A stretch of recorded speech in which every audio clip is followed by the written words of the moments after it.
Welcome to The Source from Calgary.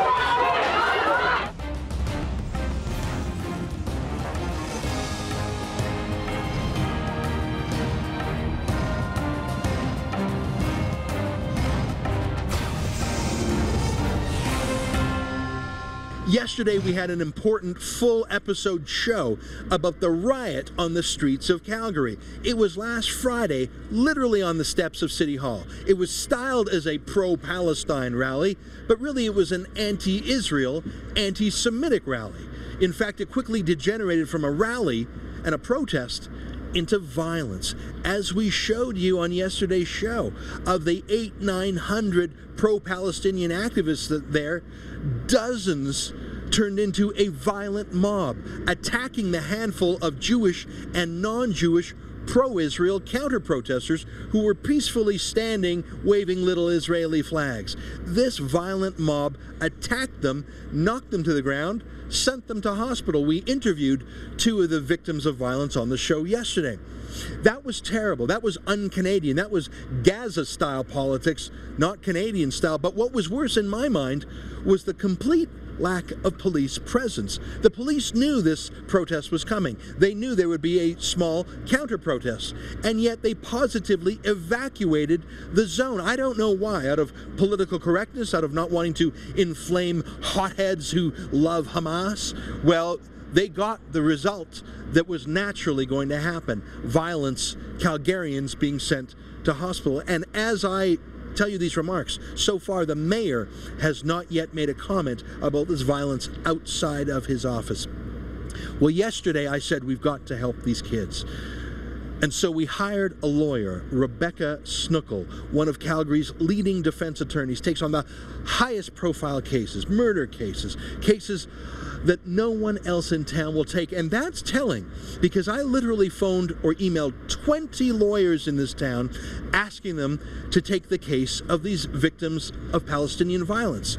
And all 20 of them turned me down, except for Rebecca. And I'm glad they turned me down, because Rebecca, I believe, is one of the top lawyers in the city. I don't mean to flatter her. You'll see how competent she is when I interview her later in the show. We raised the money for her retainer on the show last night. If you chipped in, I want to thank you for that. But more than that, we connected these students and their families with Rebecca Snookal. You'll see that momentarily. They didn't have help until Rebecca came along, and you made that possible. In today's show, we'll talk to Rebecca Snookal about the law that's involved, about possible steps these victims of violence can have.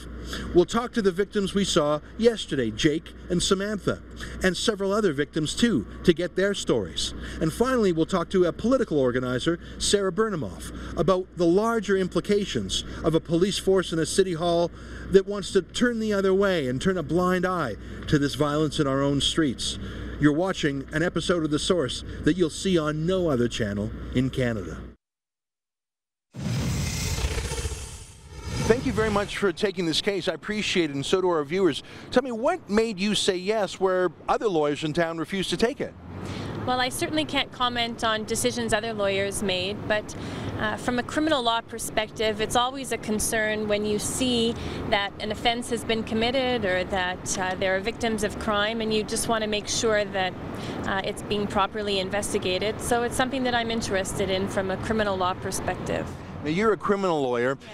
There might be some civil remedies here too. Is that outside your scope? I mean, what do you think the best bet is for these victims? Is it to go to the police first? Well, I think that we should rely on the police. There is an investigative procedure that's set up with the police. The police work with victims, they're good with victims, and so definitely the police is where the victim should start with. In terms of any civil law issues, I can't comment. That's outside of the scope of what I do, but they definitely should receive legal advice in regards to any civil remedies that are available. Now, you looked at the 3 different videotapes that I sent you. 2 of them we showed on our program last night. One was a proprietary video from the Calgary Herald. It showed a scuffle. Do you think a crime was committed based only on the videos that you saw? The videos that I saw that you sent me, Ezra, which I understand were shown on your show, certainly show that there was a scuffle. Criminal law is complicated, and in my opinion, we're going to need better video than what I've seen. Certainly, my first impression is, yes, there were offenses that were committed, but issues of identification, being able to identify who the suspects are, all of those are very difficult questions, and I hope that I will be provided with better media than what you showed me yesterday. Now, this morning you met briefly with the victims. I understand that they've started doing things like writing down as detailed statements as possible what happened to them. I don't want you to give away any confidences or solicitor-client privilege information, but maybe just speak generally. For someone else who was in a situation like this, what would the smart steps to be in the first couple of days after the event? Well, absolutely, writing down to the best of your memory every detail that you can think of in terms of what happened. If there's any media coverage, video, pictures, gather those. I understand in this case that there were potential injuries, so gathering medical information, everything to support your claim basically. And then take all of that and either get the assistance of a lawyer, or certainly you want to go to the police and hope that the police are going to properly investigate something serious like this. Now, I saw there were a lot of people, as is the case these days. Everyone has a phone camera or a video in their phone. So I saw a lot of individuals taking pictures of things. Would it be helpful if we put out a call to our viewers or to the world that if folks had videos identifying the perpetrators, for them to email it in, say, to the show? I mean, they could send it to the source at sunmedia.ca and I could forward to them for them to you. Do you think that might help shine a brighter light on things? Absolutely.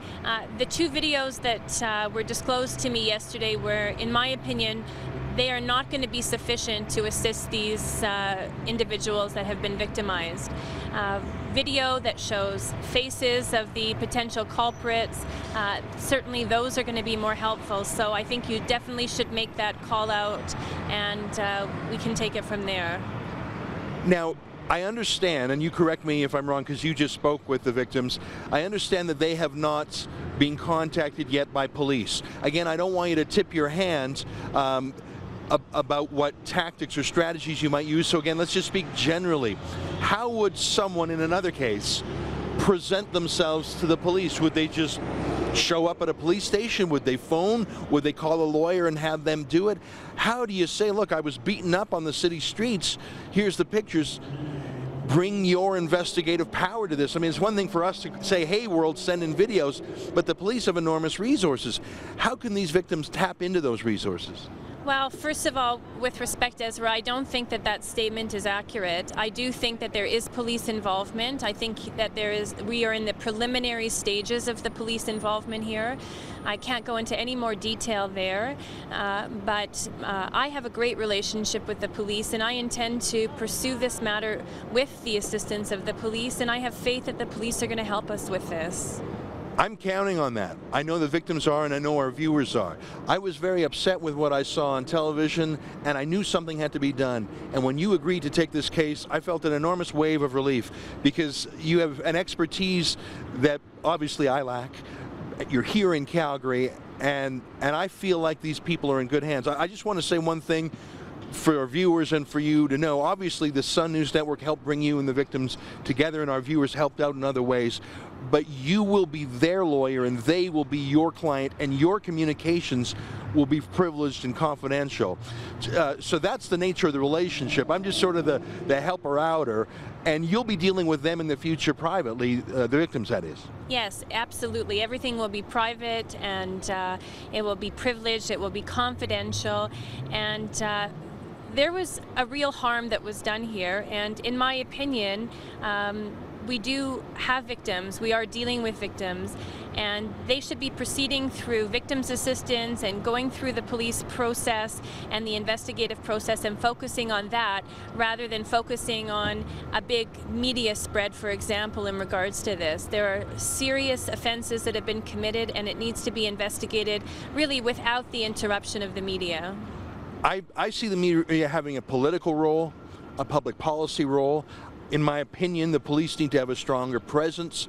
I'm not going to pull you into the political world. I'm not going to pull you into the media world.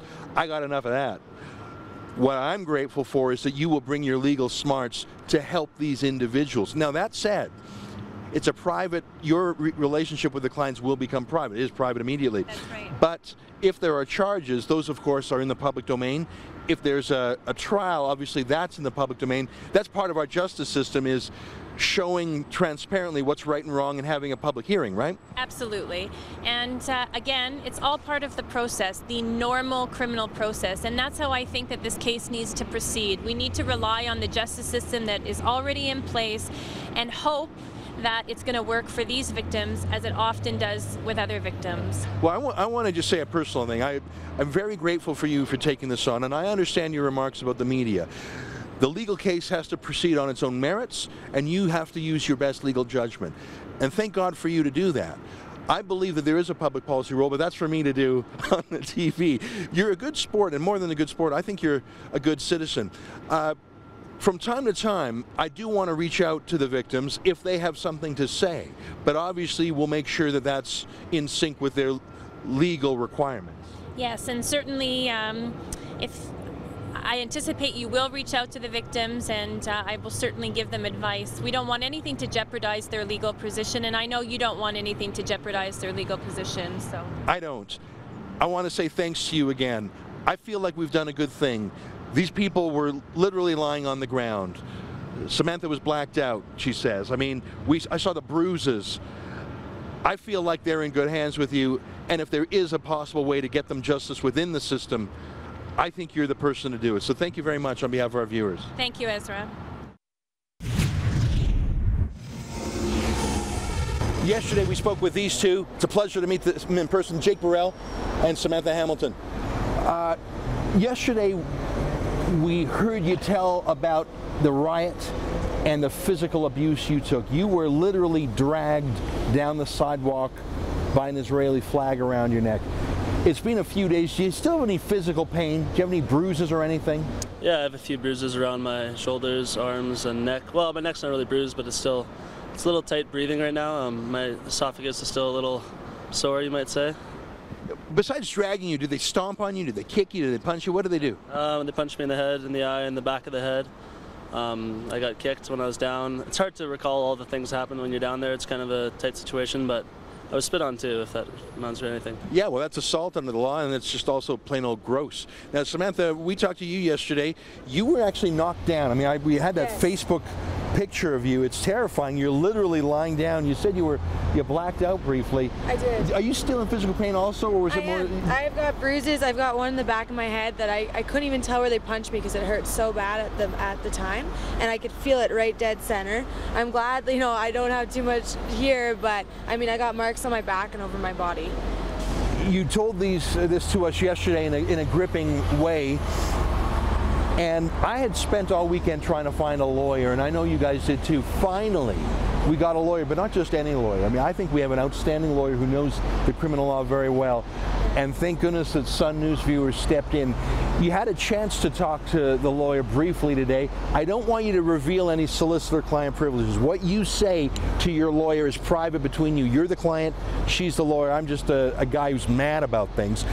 So don't give me details, but Jake, tell me, how did that first meeting with your lawyer go? I think the meeting went very well. I think that Calgarians and Canadians who are looking for justice in this situation have something to look forward to in the future. And I surely hope that we do. Samantha, do you feel that Rebecca has the legal skills and experience and tools to help you out? Oh, by far. I'm so hopeful, and I'm so thankful that everybody stepped up to help us out. Well, I was amazed. I mean, Sun viewers, I talked to your lawyer, and she made some great points that this has to be done in the law properly, and that's different than politics and media. And she's right. But I think we have to have both strategies. We have to have the legal strategy, but I think it's important for the Sun News Network to shine a bright light of public scrutiny on things. Now, we brought the rest of your family here, and we'll talk to them too, because they were victims as well.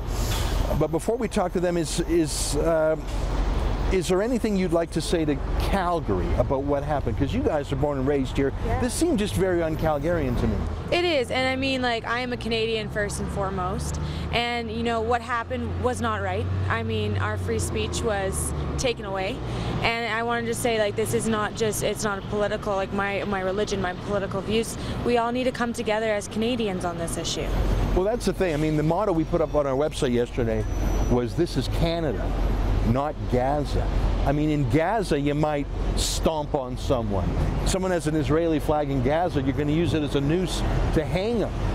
But this isn't Gaza anymore, and these folks were behaving like they were in Gaza. Yeah, I think that what happened was unacceptable, and it's a wake-up call, not just for us, it's for Calgarians and Canadians who want to express their freedom of expression, freedom of peaceful assembly, and they need to know that when they see a problem and they want to raise their voice, that they can do so without fear of being assaulted or attacked.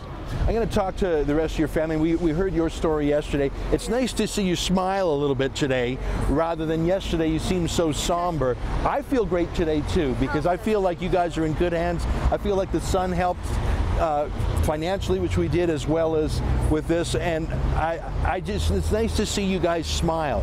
You've been through something that I think would terrify and deeply upset any Canadian, so it's good to see you on the right path with some good help. It's nice to see you guys in person. You keep up the fight. Thank you, sir. We will. Thank you, Ezra. We'll be back in a moment with more. Yesterday on the show, we talked to Jake and Samantha. Well, they were part of a family that attended, a pro-Israel family, and we have a couple more members of the family with us now. You're Samantha's mom, Marcy. Yes, I am. And you're Samantha's brother, Shane. Yes, I am. Now, I think I saw you in the riot footage. You were wearing a blue shirt that was ripped, and you were pounded so hard in the back that you had fist and boot-shaped bruises. Yes, I just went over to my friend because he started to get punched at, and then immediately I started getting punched in the back of the head constantly and in the face. So who was your friend who was being punched at? Just a friend just helping us to support. So you went to help someone else? Yeah, well, and I turned to the right of me after they pulled down my flag, and I saw a guy running up and punching him in the back of the head, and then I went over to help him, and I immediately started getting hit in the back of the head from behind me. So I turned around to try and defend myself, and then immediately I started getting punches from all over. Now, a moment ago off camera, you showed me you were bitten. Yes. Someone bit you. Can I see that? Can you show the camera? Those are teeth marks, eh? Yeah. Who bit you? Well, when I went down to the ground with him because he's punching me in the head, he was actually biting my arm while I was trying to protect myself from getting hit in the head. This was a grown man? Well, yes, teen. A teen? Yeah.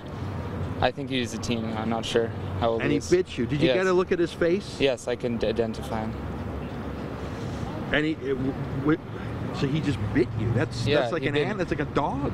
Well, I was just trying to defend myself. Like I was literally like on the ground, like on top of him. You were trying to hold your arm down. Like on top of him. Like I fell on top of him while I was getting punched in the head. So I had like one arm that he was holding onto, biting my wrist while I was getting punched in the head. So I had one arm up here trying to block myself. How many men were on you?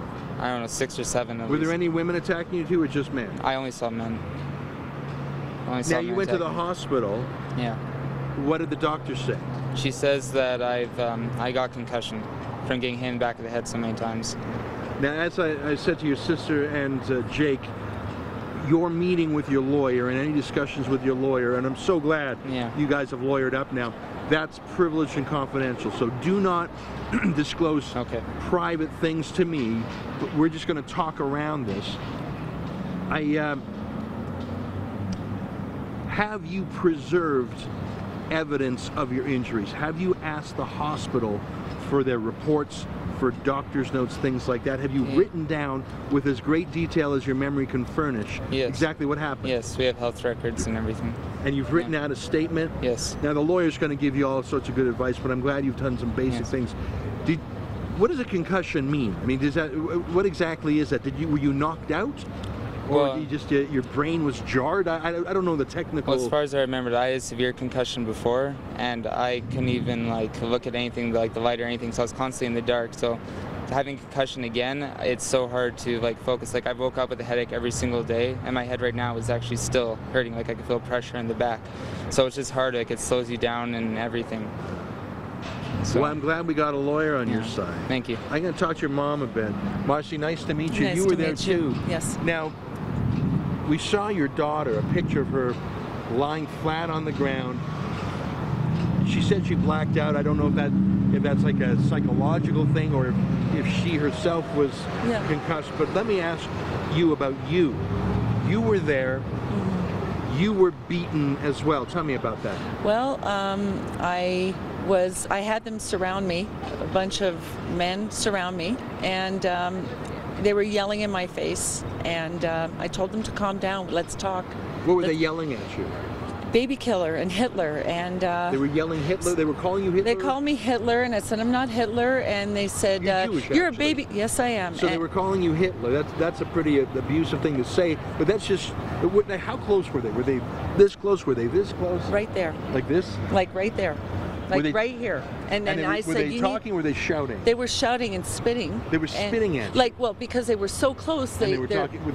Yes. Now, were these Canadians or did they have an accent? Were these They had an accent. Yeah. They had an accent. A lot of them didn't. I mean, you can tell they had an accent. And I tried to be civil with them. I said, and they asked me, how do I sleep at night?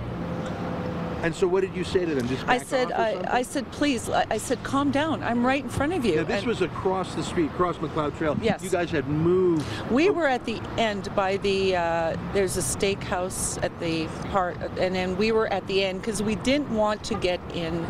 So they had come to you. They actually crossed over. A mob of them crossed over, like a bunch of them. Yeah. There was more than 50. Yeah, well, we saw the video. It was an enormous number. Some of them were dressed in their traditional medieval, Pakistani garb or whatever. So they were shouting at you. Did they shout in any foreign languages also, or just English? I heard one. Well, I had so many yelling at me at the time. So how did it go from mere swarming you to actual physical attacks? Well, they said, how do you sleep at night? And then they called, he swore, like he said the F word to me. And then I said,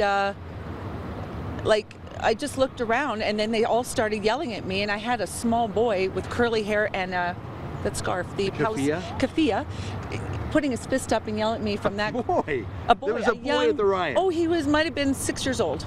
And he was in Arabic.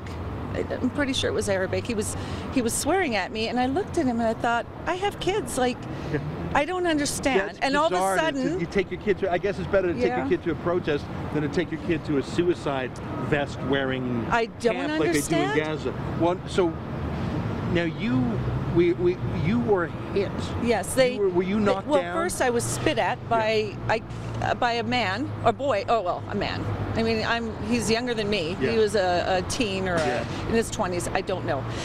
And he spit across. He reached over his friends and spit at me, and it landed. And then I wiped it. And then all of a sudden, they started shouting at me. And then one of them yelled, "Kill the Jew! Kill the Jew! Kill the Jew! Kill the Jew! Kill the Jew!" I heard one of them. I don't know, but I heard "Kill the Jew!" And all of a sudden, I see my son going down on the ground.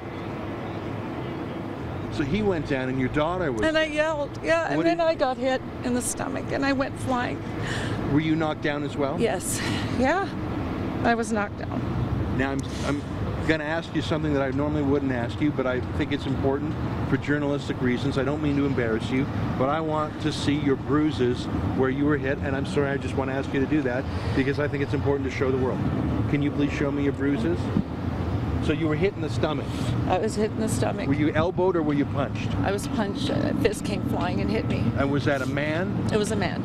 Well, there was no one around me but men. Yeah, so obviously not the 6-year-old boy. Yeah. So you were down? I went down and hit the building, and can I show your arm? So that's it's gotten better. That's from hitting the stone and then landing so sideways. That was Friday, so Saturday, Sunday, Monday, Tuesday. That's 4 days ago. Yeah. So there's just a little bit of scratch. That's a pretty serious bruise on on your stomach for 4 days later. Yeah. So your family was hit pretty hard. I mean, your daughter was knocked to the ground and blacked out. You were elbowed. You still have a bruise 4 days later. You were spat at. You were killed the Jews. You were knocked down. And then I'm trying to protect my kids, and I couldn't get to them. Your nephew was dragged. That's a pretty rough day for the Hamilton family. I didn't expect this. No, I didn't. I don't Canada, understand. not Gaza. But we weren't confrontational, and I don't understand how this could happen. I don't understand. Well, you met the lawyer this morning. How do you feel about her? Again, don't give me any privileged or confidential information. You can just tell me your general thoughts. How did you feel about the lawyer?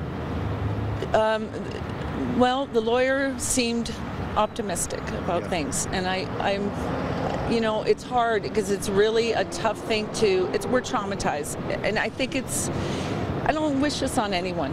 I'll tell you, that's it. Yeah. That's it. I don't. Well, we've got to do something. I appreciate you standing up. Thank you. You're telling the story is doing something. Yeah. Having the lawyer to help you fight back is doing something. There's a lot more that we have to do, but I appreciate you being courageous to tell the story on TV. Thank you, Thanks for Ezra. that. Thank we'll you. talk some more. Okay, thank you.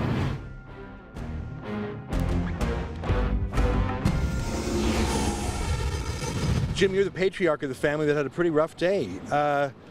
Tell me how the Hamilton family decided to go to this protest, what you thought that day was going to be like, and how it went so wrong. Well, usually I don't attend anything with the family, or very little, because I'm always too busy. I got 3 companies on the go. On this particular day, I felt that I should go, just that inner self saying, go and support the family. So I went down to City Hall, thinking that we'll hold up some peaceful signs and show the Israel flag. And as a Canadian, I'm 5th generation Canadian. I felt that we need to speak out and support what we believe in.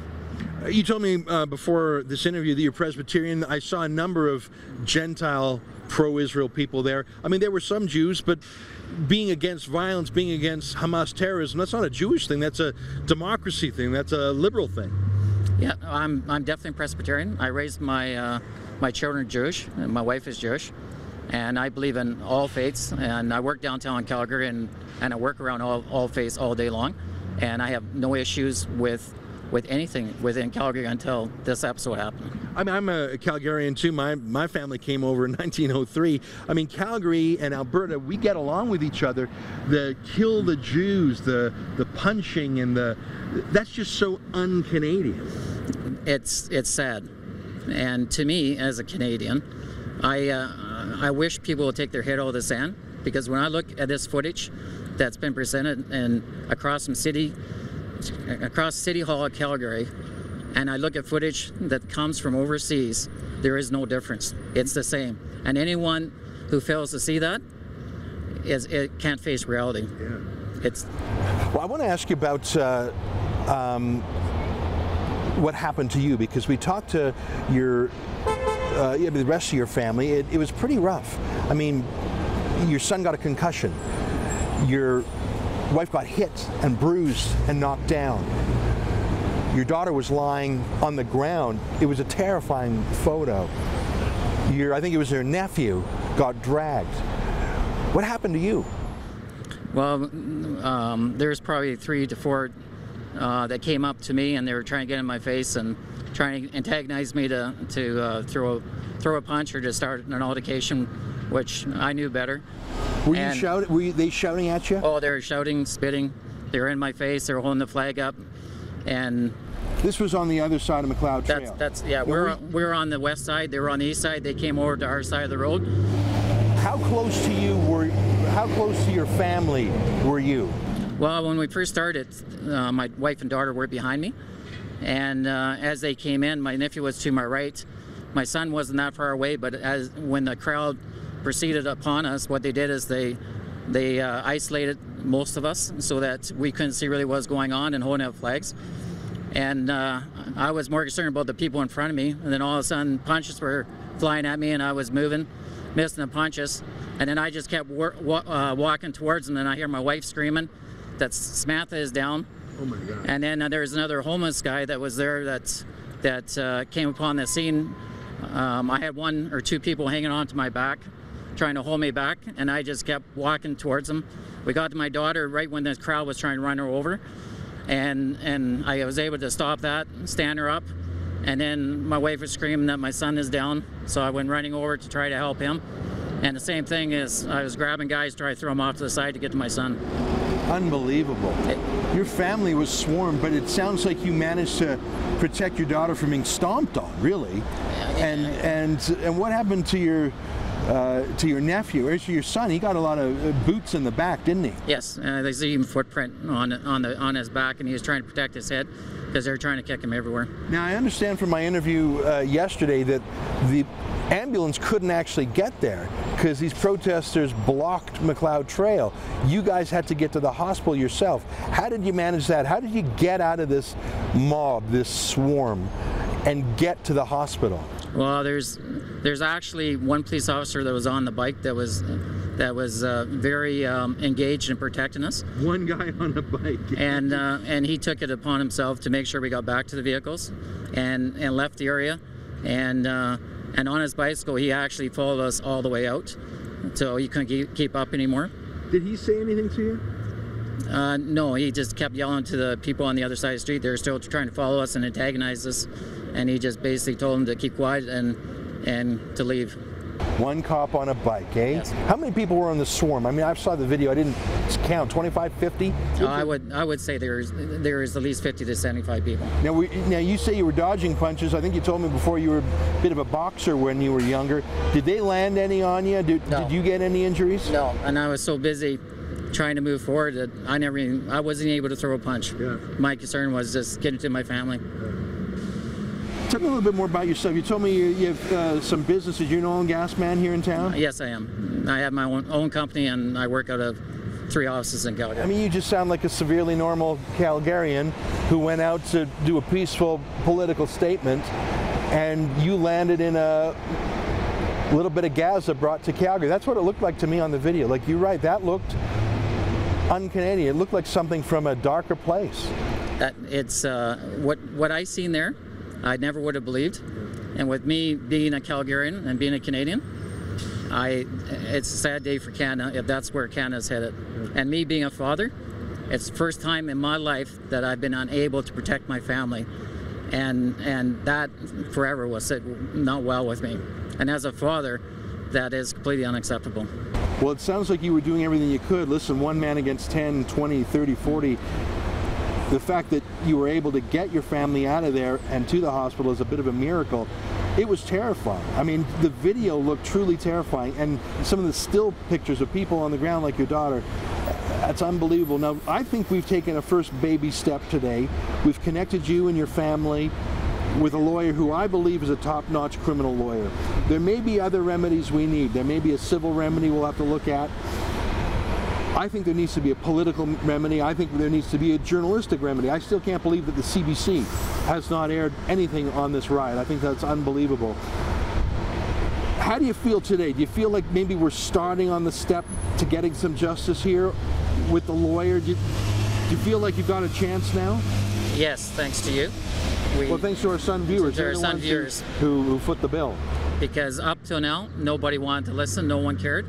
Everyone was trying to sweep it underneath the carpet, which is completely unacceptable. That's how I feel too. Even a lot of lawyers didn't want to take this case. I don't know why. Well, maybe I do know why. Yeah, well, I think there's just, everyone's too interconnected in downtown Calgary. Well, listen, I salute you. I think that you were brave. I think what I saw in the video and what you've told me here today, you did what any man could. You did more than anyone could have expected in that situation.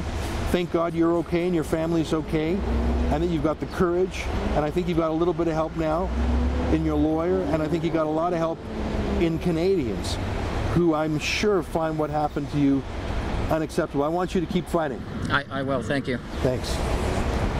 More ahead on The Source. You were not at the riot yourself, and thank God you were not injured like the people we've spoken with. Tell me your role in the community here politically. You like to fight back against extremism. Tell me what you do and who you do it with. So first of all, I actually was there. Oh, you were. I was just parking when I got a frantic call from Sam saying, "Don't get out of the car, don't, please Sarah, don't get out of the car, we were just attacked, don't." So I locked myself in my car and I only came maybe three minutes later or something. I was just very fearful to leave my car, yeah. Now, what's the name of the group you're with? Are you a student activist, or what do you do? Yeah, I just graduated actually with my MBA from the University of Calgary. I founded a grassroots organization with a colleague of mine, Ryan Belrose, a Métis Zionist. It's called Calgary United with Israel, or QE, and Canadians for Human Rights in the Middle East. And we're here basically to promote human rights globally in Canada, Syria, the entire world, and Israel. And I mean, you've been helping me connect with the victims. I appreciate your help with that.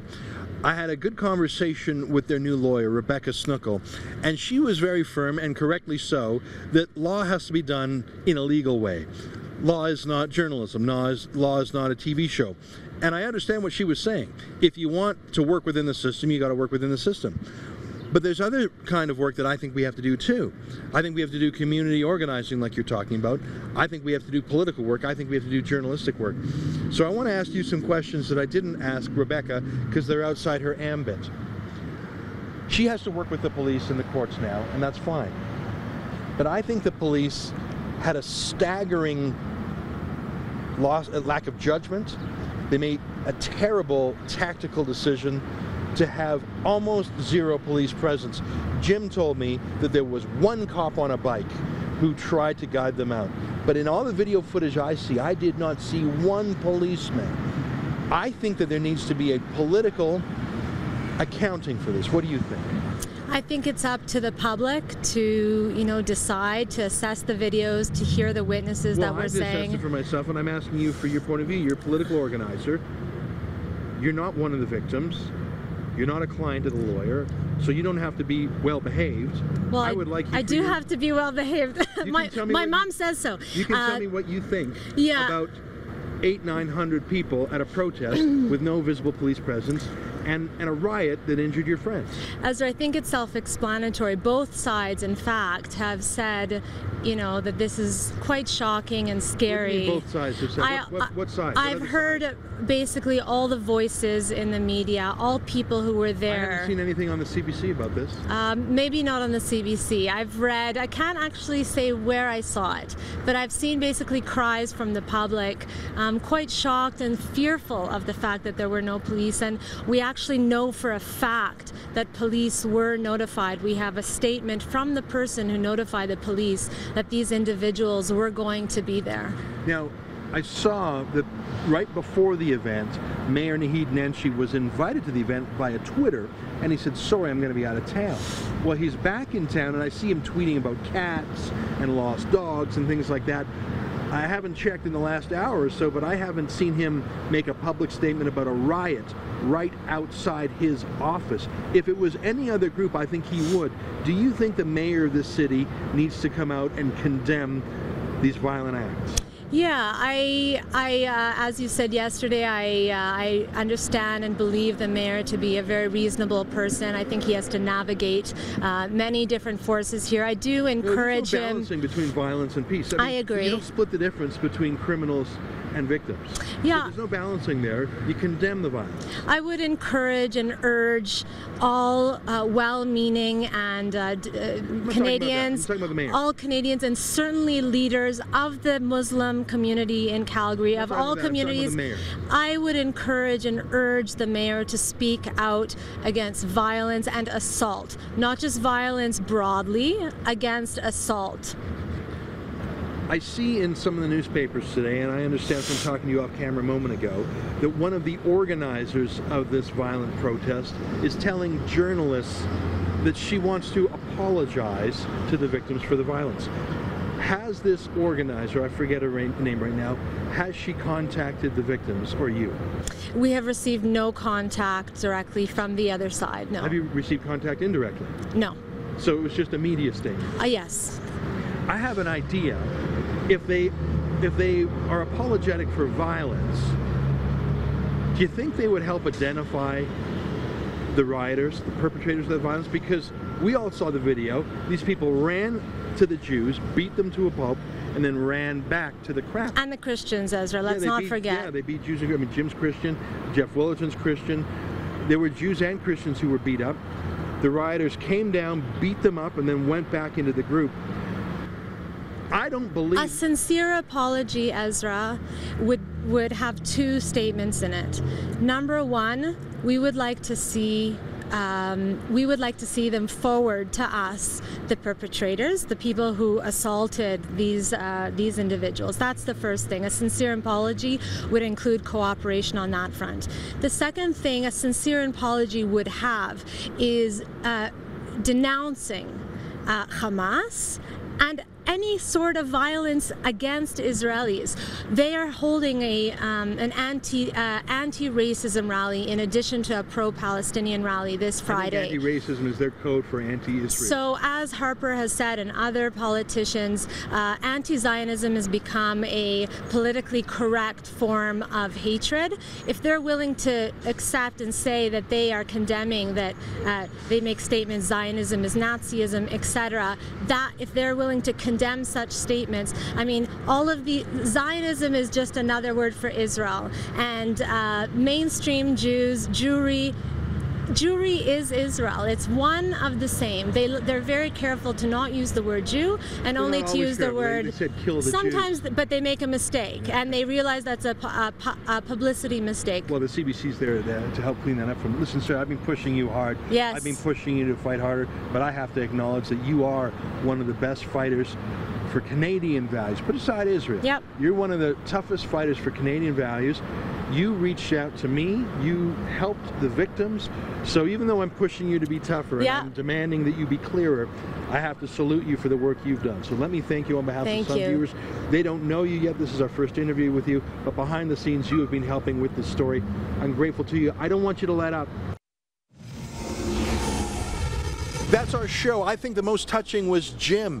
His family was beaten. The women in his family, his wife, his daughter, his son has a concussion, and he was practically helpless. One man can't take on a mob of 25 or 50 people. You saw the riot video.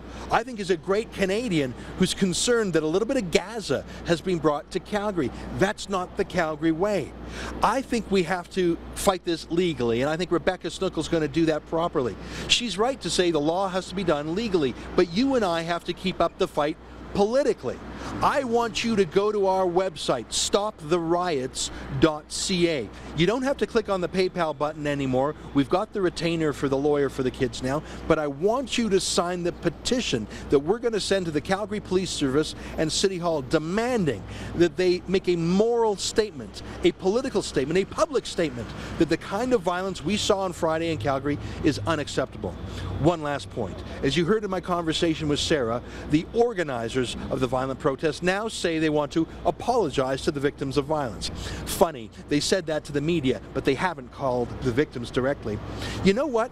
If those perpetrators of violence, if the organizers really want to apologize, they should turn over the names and identities of the criminals to the police. Otherwise, I don't think they mean it.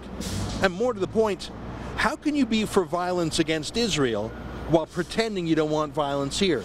I think they were actually very happy that these Jews and Gentiles were beat up in the streets of Calgary, but you and I aren't. Go to stoptheriots.ca and keep it locked here on the Sun News Network, the only channel that gives a damn and does something about it. Good night, everybody.